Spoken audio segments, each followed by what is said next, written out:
This year I'm trying a number of motorcycles just to see where the industry is. Has anything in terms of commuter purpose, has anything superseded my ZX6 that I use for commuting? I'm going to look at BMW's R1200RS. I'm excited about this bike because I heard good reports about it.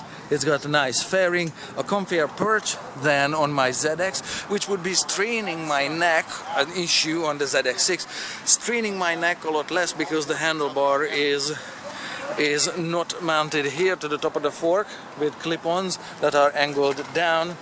It's a nicer handlebar. I don't know how that boxer engine is going to work out in terms of practicality. Couple of things that I am concerned about in terms of longevity of the motorcycle. This is a steel frame and steel rusts. So as a commuter motorcycle, how practical is welds that are coated with maybe paint that may be 1/1000th of an inch thick? That's all that's holding or protecting the frame, the structural frame against corrosion. It's right next to the rear wheel here, where the rear wheel does not have a mud guard or anything, so whatever splashes here, it's gonna be, the steel is gonna be sandblasted. Maybe not so much, but I don't know how it's gonna work out on the long term, but it's just an issue that's noted. Likewise, dumping the bike on an icy driveway on its cam cover is not a good idea. Yes, there are steel bars that can go around it that make the bike heavier, uglier and slower, but yeah, this is one issue that's also noted. Other than that, the rear subframe here, this is how it looks. You can see that the water would splash off the wheel, hit the plastic. So far so good, but all of these welds here that are critically important for the structural integrity of the bike, supporting luggage and the passenger's weight and everything, it's just exposed. I don't know how smart that is. You did the math on that one. On a bike that's marketed as RS for road touring. Other than that, bike has a center stand over there, and that's standard on the bike, and also this one happens to come with some kind of a keyless starting system that works. Some people lose the keys, and then they can still start the bike with they have an antenna under the seat. The bike can still be started. I don't know what the point is in a keyless starting system. Bike has hydraulic clutch. I don't like hydraulic clutches just on the sheer basis of its increased mechanical complexity as opposed to a cable pull clutch, but it is what it is. Bike has ABS, Brembo brakes, upside down forks, and a suspension that seems to be wired in and is adjustable, probably for dynamic damping. That's what it is, but it's only on that side. On the other fork, interestingly, this is just a flat top. There is nothing there. So I don't know what BMW has cooked up here in terms of rear suspension. Oh yeah, there's no chain on this one. That's also why I'm looking at it for practical, commuting wise. And on the rear shock, we've got this unit there under the seat, just black plastic, and it says dynamic ESC, electronic stability assist, and I don't know how this whole thing adjusts for preload. There are no knobs or anything that you can turn on it or reach or anything that's remotely familiar. Yeah, so it looks like all electronics there. So I booked a spot on this bike, and we'll put this pudding to the test here for commuter purpose testing. Alright, let's see how this thing fires up. What happened? Nothing happens there. How about on? Oh yeah, that helps. Yeah, numbers are small, but the instrument cluster is easier to read. Although, okay, there's a lot of glare on it, so. But the letters are bigger, and well, I don't know. Let's see. All right, a little chuggy. Let's see. That's cute. I gotta try this windscreen adjustment in motion. All right. Let's see what this thing can do. Just a minor point here. There's exposed cables there, and exposed frame components there. It's not finished like with the body panels here, like the VFR 800 was from Honda. Other than that, those are the modes that I have on at the moment. They're fairly easy to change. I'm good to go. Alright, with me seated on it, side-to-side vibration feels strange as the horizontal boxer engine vibrates. I also noticed that there is a steering damper installed on the bike. Not sure why, as the bike doesn't have excessive rake angle that would necessitate a steering damper, but whatever, it's on it.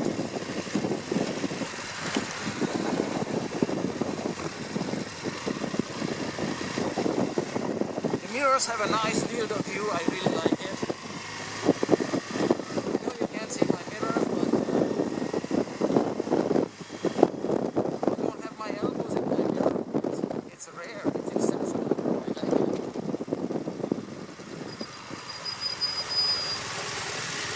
Okay, I just kicked the engine.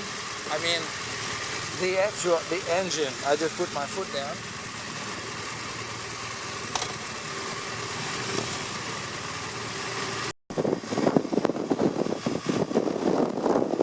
Yeah, the bike balances weirdly. I don't know why. Maybe it's big, maybe it's heavy. It's 140 kilos. All the weight is down with a horizontal engine. Yeah, it's definitely balances differently from my ZX6. It's not bad, I'm just noticing that it's different. That's all there is to it. Also, the bike doesn't seem to have a lot of grunt. I know you can't see anything because this plastic thing is blocking your view, and I don't know what the heck this is for. Yeah, low speeds and city traffic here. Okay, we are on a hill now. Let's see how this one goes. It's slipping the clutch.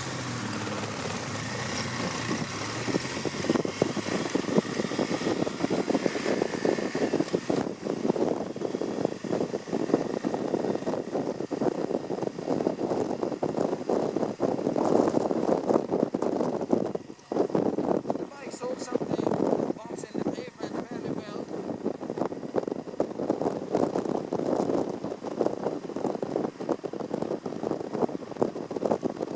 Yeah, this windshield setting is deflecting so much air over the helmet. We're doing 50 kilometers an hour and I have to yell also. It's just a lot of air on my shoulders and neck.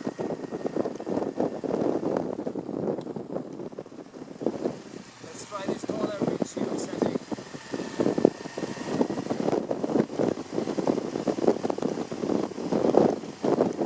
Okay, now it's not on my neck, but it's on my head and eyes and helmet. It's not unbearable, but just note it. Yeah, the suspension and the geometry of the bike is soaking up the bumps in the road really effectively. The exhaust is very quiet and I like it. It sounds reassuring.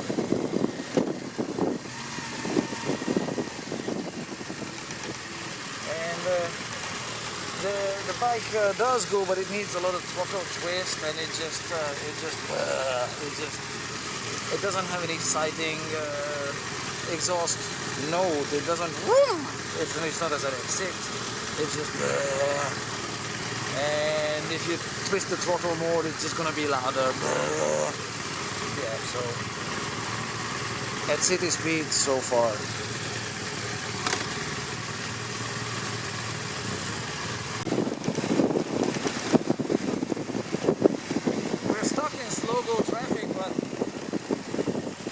But clutch pull is fairly easy. It's a hydraulic clutch. And the seat is really comfy. So far, 20 minutes into the ride.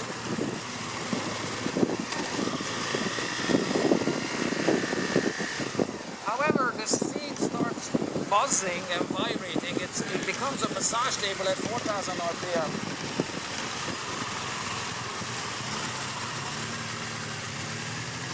Seriously, you know, it's not that my ZX doesn't vibrate, because my ZX does vibrate, but this one vibrates more than a ZX.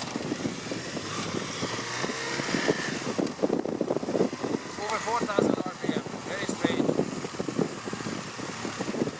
But it is what it is. You're welcome to grab a triaxial accelerometer. Mount some sensors on the bike and check it out for yourself, or just test ride one.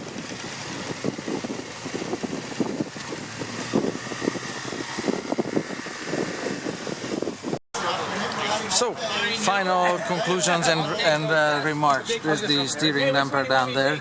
This shiny rod there. So that's where that is that I saw earlier. Yeah, to my disappointment, I did not finish this test ride 70 kilometers without a sore right arm. From elbow down, I had no feeling whatsoever left in my arm. And other than that, mirrors are very steady and nice on their 5,000, and then they start shaking around 6,000 and over. But it's not unbearable. It's just a noticeable buzz in the mirror, but the image is still visible in it. So it's nice. Mirrors work. Windshield, whether it's down or up, it doesn't quite work. What all this fairing does, it deflects the air from the torso to the shoulders, arms, and heads, and it's noisy. It's not buffeting, but it's just noisy. It's not any different than a Suzuki V-Strom 650's windshield from 2007 that I had. So that's the windshield. No issues with the handlebars, nice precise handling. And we're going to take brakes down? Seat is not, yes, my bottom is extremely sore. Okay, it's maybe a different seat could help, but that's what it is. Foot peg is not vibrating too much. It's nice. And with the seating geometry, I think there's too much weight on my on the bottom, and not a lot of weight on the arms. I think I like riding a little more leaning forward. This one's a little too upright. So, but that's just me. All right, too heavy on the sitting bone. And so it's sore and hurting and whatever. I'm just happy to get off the bike, basically. So maybe a different seat. Oh, one more thing about the shifter. It's got a quick shifter. Yeah, it works. Yeah. The travel that the shifter peg needs to move either up or down is longer than on a ZX, or longer than I anticipated. So it's a long yank on it, and it's a tall step to shift down. It's not that the position is in the wrong place. No, it's just the travel is a lot. So it's a lot of ankle work. It's not unbearable, but it's more than on my ZX or other bikes I've tried. So just issue noted. Pull out a tape measure and measure it, and so it is what it is. One more thing about the gears is that I spent the hour-long riding in second and third gear. it does accelerate in 4th, 5th and 6th, but those are override gears, and it's not really working within the engine's power curve. And I could keep the RPM in 4th and 5th below 3000, below where it vibrates excessively and super annoyingly, but even so I couldn't escape again being numb, especially on my right arm. So yeah, that's how just the gearing works on this one. I like the instrument panel on this one, others don't. I do. It's nice, clearly laid out with big thick letters, and it's a good font size on the LCD. So that's how the gears work, and especially you're doing 80 kilometers an hour or something like that. You want to accelerate in 4th, 5th or 6th gear, especially 5th and 6th. It's very grandfatherly, or it needs a whole lot of twist. In general, it needs a lot of twist to make it go anywhere more than I need to twist the ZX6. It's not a problem. I'm just telling you what it is, and it does accelerate flawlessly. But yeah, if I want dynamic riding, it's a 2nd and 3rd gear. Doing 80, 90, 100, 110 kilometers an hour in 2nd gear, it's not too fuel economy wise. Yeah, and it's revving the engine. It's strange how this touring bike is geared, but that's how most touring bikes are geared. So this one is no exception. It's grandfatherly in those gears at those speeds. BMW corporate tactics. They want oil change every 5,000 kilometers, every 10,000 minor service, check brakes, whatever. Every 20,000 km, major work for valve adjustment.